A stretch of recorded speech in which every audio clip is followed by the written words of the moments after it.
My cousin signed the lease on my contracting business. The same week I was in the hospital with a broken collarbone. My family told me it was just a misunderstanding. I walked away from all of it. Rebuilt from zero in a new city. And 3 years later my aunt called me crying, because the whole thing had collapsed. And they needed me to save them. I am writing this from the kitchen table of a house I own in Calgary. Outside the window, there is 2 feet of snow, on the ground, and the kind of quiet that only exists when you have built something that belongs entirely to you. My phone is on the table. I have not blocked my aunt's number yet. I keep thinking I will respond. I keep not doing it. Let me tell you how I got here. My name is Cormac. I was 31 when everything happened. I had been running a small renovation and contracting business in Sudbury, Ontario for 4 years. Sudbury is not a glamorous city. It is a nickel mining town with hard winters, and people who know how to work with their hands. I fit there. I had built the business from a single truck and a tool belt into a crew of 6, pulling in around $340,000 a year in revenue. Nothing massive. But mine. Every permit I had ever pulled, every client I had ever called back on a Saturday, every invoice I had ever sent at midnight when I could not sleep. That was me. The business was registered as Holt Renovation Group. My last name is Holt. I chose it deliberately, because I wanted the name to mean something. My cousin's name is Brendan. He is 35. 4 years older than me, which he never let me forget. Brendan is the kind of person who always has a plan, and never has the discipline to see one through. 3 startup ideas. 2 abandoned college programs. 1 failed food truck that lasted a single summer in Barrie, before he parked it permanently behind his parents' house. Every time something collapsed, our family explained it away. He tried so hard. The timing was wrong, the market shifted. He just needs the right opportunity. I was that opportunity. I just did not know it yet. In late October 3 years ago, I was on a job site in the flour mill neighborhood, replacing the roof on a heritage property. I slipped on ice that had formed overnight on the upper slope. Came down hard on my right shoulder. Broken collarbone, cracked 2 ribs, mild concussion. Ambulance, hospital, the whole thing. I was in St. Joseph's for 4 days and then home for 2 weeks, unable to drive, unable to work, taking painkillers and trying to manage my crew over the phone. Brendan came to stay with me during that time. My aunt, his mother, my mother's older sister, suggested it. She said he would help around the house and run errands while I recovered. I was in no position to argue. My wife had left 2 years before, and I had no one local to lean on. Brendan cooked bad pasta and drove me to follow-up appointments and sat on my couch watching hockey at a volume slightly too loud for someone with a head injury. He seemed fine, helpful, even. I gave him access to my business email so he could respond to time-sensitive client inquiries and let people know I would be back in December. I did not think anything of it. He was my cousin. I had known him since I was 6 years old. I had let him borrow money twice, both times forgiven when he could not pay it back. I trusted him the way you trust family, which is to say I trusted him more than I should have, and without examining why. I found out what he did on a Wednesday in November, 6 weeks after the fall. I was back on my feet, cleared by the doctor to drive, and I went to the ServiceOntario office, in person, to update my business address, because I had moved earlier that year. The woman at the counter pulled up Holt Renovation Group, and told me that the business registration had been updated 3 weeks prior. New signing authority. Brendan's name was on it. I stood at that counter for a long time. Long enough that she asked me if I was all right. I said I needed a moment, stepped outside, stood in the parking lot in November with no gloves on and thought about every single thing I had given him access to. My email, my password manager. Because I had asked him to look up a supplier's number once, and forgotten to revoke it. My filing cabinet with the business license and the incorporation documents, which I had pointed to when he asked where the insurance paperwork was. I drove home. I pulled up the business banking portal. Brendan had changed the secondary account contact to his personal email. He had not touched the money yet, but he had positioned himself to. I called him. He answered on the second ring. His voice was completely normal. He said, "Hey, how are you feeling? Are you back to driving?" I said, "Brendan, tell me what you did to my business registration." Silence. About 4 seconds of it. Then I was trying to help. "You were out of commission. I just made sure everything was protected while you were down." I said, "You added yourself as signing authority on my company, without telling me or asking me, or getting a lawyer involved. That is not protecting something, that is taking it." He said, "You are overreacting." There it was. "You are overreacting." The Holt family response to everything I had ever pushed back on. I said, "I am going to ServiceOntario tomorrow and having your name removed. I want the email login changed back by end of day, and I want you out of my house by the time I get home tonight." He said, "Cormac, come on, we are family." I said, "Go home, Brendan." He left. I changed the email passwords and the banking contact before I went to bed. I drove to ServiceOntario the next morning and began the process of removing his name from the registration. The woman who helped me said it happens more than people think, which did not make me feel better. That night, my aunt called. Brendan's mother. She said, "Brendan told me what happened and I want you to know he meant well. He was scared that you were going to lose clients while you were recovering, and he wanted to make sure everything was protected. He did not understand the legal implications." I said, "He understood enough to do it without telling me." She said, "Cormac, he is family. He made a mistake. You are going to throw away your relationship with your cousin over a misunderstanding?" I said, "He put his name on my business without my consent while I was in the hospital with a broken collarbone. That is not a misunderstanding. That is fraud." She said I was using a very strong word. I said the law uses that word too. She was quiet for a moment. Then she said, "I hope you will think about this before you make any permanent decisions. Brendan loves you. He looks up to you. I think this whole thing could be a learning experience if you let it be." A learning experience. I did not respond to that. I thanked her for calling and got off the phone. My mother called the next morning. She said she had spoken to my aunt and she thought I should hear Brendan out. She said family comes first. She said, "You know how Brendan is. He does not always think things through. You have always been the responsible one. That means sometimes you have to be the bigger person." I have always been the responsible one. That means sometimes you have to be the bigger person. I had heard that my entire life. In different configurations. With different names in Brendan's spot. Every time he stepped on someone, I was handed the mop. I told my mother I would think about it. I did not mean it.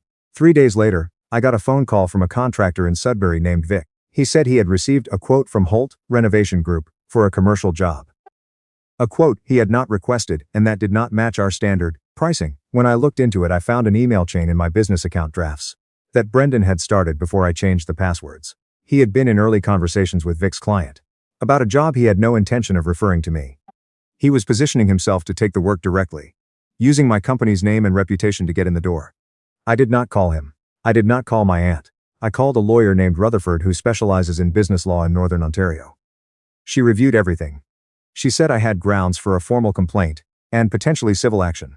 She also said that family situations often settle best when the aggrieved party simply removes the threat and documents everything, rather than litigating, which in her experience only made cousins hate each other in courtrooms. I took her advice. I documented everything, withdrew from the situation legally, and made one decision that I have not regretted once. I decided to leave Sudbury. Not because of Brendan. Because of my mother's phone call. Because of my aunt saying, "Learning experience." Because I had spent 31 years being the dependable one who absorbed other people's failures. And was thanked for it with the expectation that I would keep absorbing. I was tired. I had a friend named Weston, who had moved to Calgary 2 years before to work in commercial construction. He had been telling me for years that the renovation market in Calgary was expanding, and that there was serious money in custom builds and property development. I had always said, maybe later. This was later. I called Weston on a Thursday night in November. I said, "I need to know if you were serious about Calgary." He said I was dead serious. "What happened?" I said, "I'll tell you when I get there." He said, "When are you coming?" I said, "December 1st. He was quiet for 2 seconds. Then he said, "I will have a room cleared by the end of the week." I wrapped up my active jobs in Sudbury. I paid out my cruise contracts. I referred 2 clients to another local firm I trusted. I called Rutherford and had her send Brendan a formal letter documenting the incident and warning him that any further use of Holt Renovation Group's name, client relationships, or materials would result in legal action. She told me later that he called her office 3 times after receiving it, which I found satisfying in a way I am not proud of. I loaded my truck on November 28th. Crew cab, box full of tools, a contractor's bag of documents, my grandfather's level, the one he used when he built his own house in Kapuskasing in 1974. That level had been sitting in my tool cabinet for 4 years. I had never used it on a job because it was not particularly accurate anymore. But I took it because it was mine in a way that nothing in that city felt anymore. I drove 34 hours to Calgary, stopped once in Wawa to sleep for 4 hours in the truck because the motel was full. And I did not feel like driving around looking for another one. Got into Calgary on a Sunday afternoon when the sun was doing that winter thing it does on the prairies where it sits low and orange and lights everything sideways. I remember thinking it looked nothing like Sudbury and feeling grateful. Weston had a basement suite in his house in Inglewood. Separate entrance, $650 a month, which he told me to treat as temporary. Within 2 weeks I had registered a new business. Not Holt Renovation Group. I called it Benchline Construction. Same skills, new name, new city. Nobody who remembered me. First month I got 1 job through Weston's referral. A bathroom gut and rebuild in Bridgeland, $6,000. Paid my rent for 4 months and gave me a Calgary reference. I did not tell my family I had moved. My mother texted me twice in December asking how I was doing. I responded both times with fine busy. She did not ask where I was. I do not think it occurred to her that I had gone anywhere. Brendan called once, in January, left a voicemail that lasted 45 seconds. He said he was sorry. He said he had never meant to take anything from me. He said he hoped I could understand that he was just trying to help, and that things had gotten away from him. He said he missed me. He ended by saying, "If you ever want to talk, I am here." I listened to the voicemail twice, saved it, did not call back. My friend Weston had a contact named Priya. Wait, I cannot use that name. Her name was Simone, but also I cannot use that one either. Her name was Tamsin. She worked in project development for a property management company in the Beltline. Weston introduced me to her at a job site in late February. She was reviewing contractor bids for a series of unit renovations they were planning across 4 buildings. Sus. She looked at my portfolio, which at that point was thin, but included detailed documentation of everything I had done in Sudbury. And she said, "Your documentation is better than anyone else who has quoted this." I said, "I had a reason to learn how to document everything carefully." She said, "I will start you with 1 building. 12 units. 12 units at an average of $18,000 per unit was $216,000 in revenue. I hired 2 tradespeople. I worked 18-hour days for 3 months. I finished on time and under budget. Tamsin's company gave me all 4 buildings the following cycle. That is how it started." Meanwhile, back in Sudbury, my cousin was running. My friend Weston was the one who kept me updated. Not because I asked him to. I had not told Weston everything, but because Sudbury is a small city and contractors talk and news travels. He sent me occasional texts the way you do, when you know someone left a place for a reason. And you figure they deserve to know how the place is doing without them. Month 4. Brendan had been telling people in Sudbury that he was starting a renovation company. He was using some of my old subcontractor relationships to try to pull together a crew. My name did not come up publicly, but 2 of my former subs texted me separately to ask if I knew what he was doing. I said, "Do not work with him." That is all I said. I did not explain further. Month 7. Brendan's new company took on a kitchen renovation in the Donovan neighborhood. The job ran over budget, the client dispute went to the Ontario Contractor Licensing Board, and Brendan's registration was flagged for operating without adequate liability coverage. My aunt and my mother co-signed a line of credit for $14,000 to cover the settlement. Month 9, another job, another dispute. This time a couple in New Sudbury, who had paid a $6,000 deposit for a deck that was never started. They filed with the Better Business Bureau and threatened small claims. My aunt covered the refund. I found out about the second one from my mother, who called me not to tell me about Brendan but to ask me if I could recommend someone in Sudbury who could give her advice on the legal situation. It was the first time she had mentioned Brendan's company to me directly. She said it as though I already knew about it. She said, "You know Brendan has been trying to get his renovation thing off the ground, right?" I said I had heard. She said, "He has had some problems. Clients who are not happy. Your aunt is exhausted." I said I imagine she is. My mother was quiet for a moment. Then she said, "I know things ended badly between you two, but Isri is really struggling." I did not say anything. She said, "Is there any chance you would consider talking to him? Giving him some guidance?" I said, "Mom, Brendan committed fraud against my business while I was in the hospital. I documented it with a lawyer. I moved to a different city. The answer is no." She said he made a mistake. People make mistakes. I said I know. I also made a mistake which was not pressing charges. I am not going to make the additional mistake of mentoring the person who tried to steal from me. She went quiet. I could hear her breathing. She said, "You have become very hard, Cormac." I said I became someone who protects what he builds. Those are not the same thing. We got off the phone. I sat in my truck in a benchline construction parking spot outside our warehouse in the northeast end of Calgary and looked at the mountains on the western horizon and thought about how different everything was from where I had started. Year 2 in Calgary. Benchline hit $620,000 in revenue. I hired a site supervisor named Hugo and a dedicated estimator. I rented proper office space in Inglewood, a real address with a door and a reception desk, not a P.O. box. I took on my first ground-up custom build, a spec home in Bowness, 3 bedrooms, double garage, targeting the $750,000 market. I bought it as a lot for $310,000. Build cost came in at $390,000. Sold for $810,000. Net after costs and agent fees, $87,000. I took that number and opened a TFSA and an FHSA and started saving for my own place.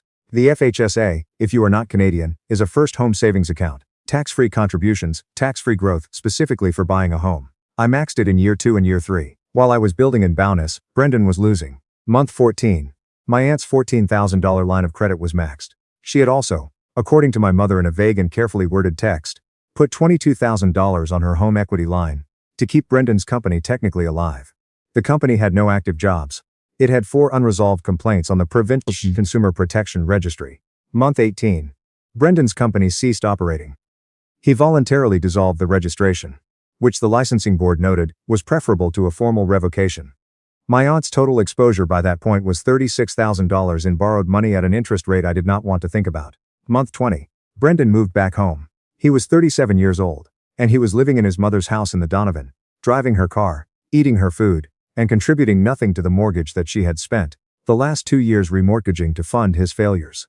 I learned all of this from my mother, over a series of careful indirect phone calls, where she never quite said what she was saying. She would mention that my aunt was tired, that the house was feeling small, that it was hard to watch someone you love struggle. I would respond minimally, and she would try a different approach. It was in month 22 that she finally said it plainly. She said, "Your aunt is going to lose her house." I said, "I know." She said, "You know?" I said the math was not hard to figure out. $36,000 in consumer debt, a home equity line, no income contribution from Brendan, and a pension that does not cover the monthly shortfall. "How much is the mortgage payment?" she said. "Around $900 a month. Her income is $2,200 from part-time bookkeeping." I said nothing. She said, "Cormac." I said, "Mom, I hear what you are asking." She said, "Your aunt took care of you when you were small. When your father left. She was the one who drove you to hockey at 5 in the morning. She was the one who," I said, "I remember." I also remember her calling me after Brendan committed fraud against my business and telling me it was a learning experience. I remember her saying I was overreacting. I remember that nobody in this family said to Brendan, "Brendan, what you did was wrong. You need to make it right. You need to apologize. You need to fix it."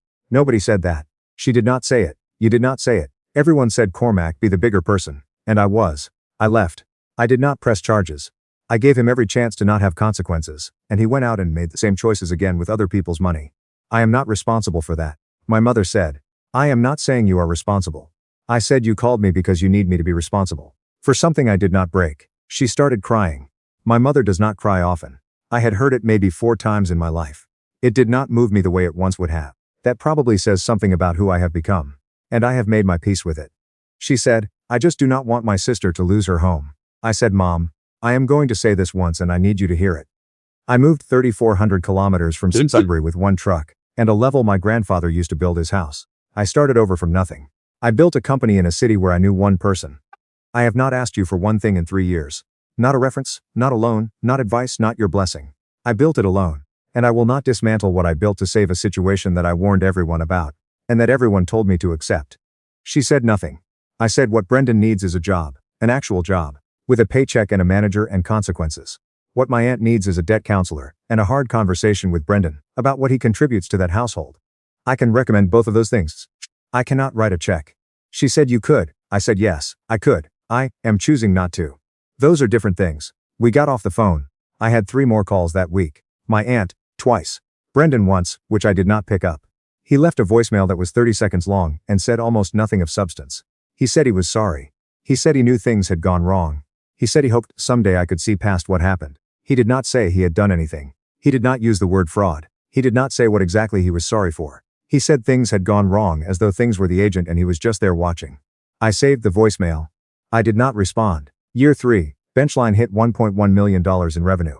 I bought my own house in Montgomery, a 3-bedroom on a corner lot with a double detached garage that I converted into a workshop. I paid $535,000, put $120,000 down, took a 20-year mortgage at 4.9%. Monthly payment $2,340. I painted the exterior myself over a weekend in September when the weather was still good. I remember standing on the ladder looking west at the mountains and thinking, this is mine, completely and only mine. Nobody's name is on except mine. I met a woman named Audrey. No, that name is taken. Her name is Faye. I met Faye at a Habitat for Humanity build in Forest Lawn that Benchline sponsored. She was on the framing crew, which I respect in a way that is probably hard to explain, unless you have spent your life in construction.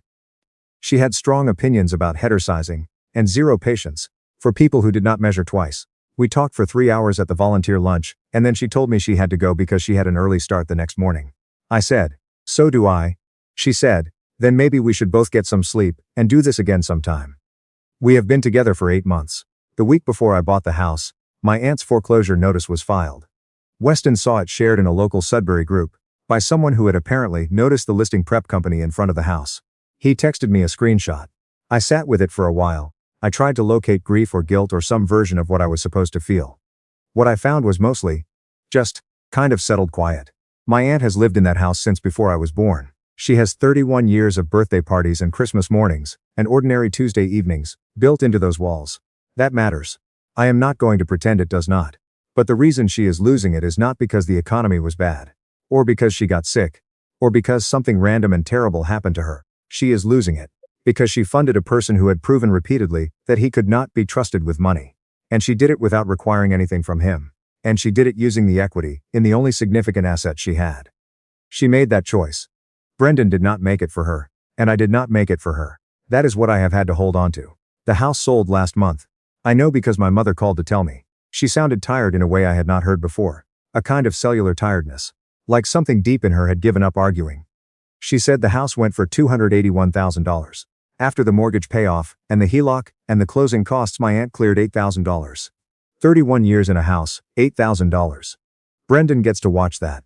He is 38 years old. He is working at a warehouse on the edge of the city, making something in the area of $19 an hour. He lives now in his mother's new apartment, a 2-bedroom in Hanmer, splitting the rent. He pays $400 a month toward it, and spends the rest on things I do not know and would rather not. My aunt is working more hours at the bookkeeping job. She is 61. Her knees are bad. She is working more hours than she was 10 years ago, because the money she should have had is gone. I think about calling her sometimes. Not to offer anything, just to hear her voice.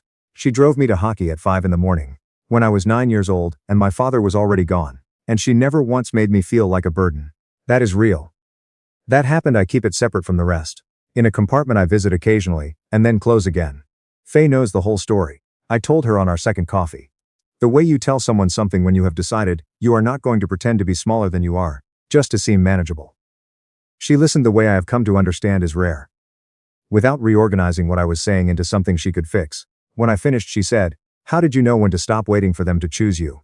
I said I stopped waiting when I realized they were not going to. That sounds simple. It took about a year. She said most people never stop waiting. I said I know. I almost didn't. Last week I was in my workshop at midnight, refinishing a set of cabinet doors for the master bedroom. Grandfather's level was hanging on the wall above the bench. Not because I use it but because I like to see it. I had a coffee, a podcast going low in the background, sawdust on my forearms. My phone was on the workbench. My aunt's number was not blocked. I had never blocked it. I do not know exactly why. She has not called since the house sold. I think maybe she is past the point of asking. Or maybe she is figuring out, slowly, what it costs to ask the person you let down to come back and fix it. Faye came out to the workshop around midnight, in her socks on the concrete floor, and said, "How long are you going to be in here?" I said 1 more hour. She said the doors look good. I said they will. She went back inside. I went back to sanding. The level hung on the wall. The mountains were somewhere out there in the dark. The way they always are, not going anywhere, just there. I am 34 years old. I have a company that employs 11 people. I have a house with a workshop, and a woman who wears steel-toed boots and measures twice. I have a TFSA with 4 years of contributions in it, and a mortgage that I will have paid off by the time I am 54. I have a grandfather's level that does not read perfectly level anymore, but that I will never throw away. I do not have a family that chose me. I have a life that I chose for myself when they didn't, and that turns out to be enough. It is more than enough. It is everything. Some people wait their whole lives, the family they were born into, to finally see them clearly. I drove 30,400 kilometers. And built something so solid that the people who didn't choose me had to watch it from a distance. That is not revenge. That is just what happens when you stop waiting for a door to open, and build yourself a new house with a better door. I am that son. And I have never been steadier.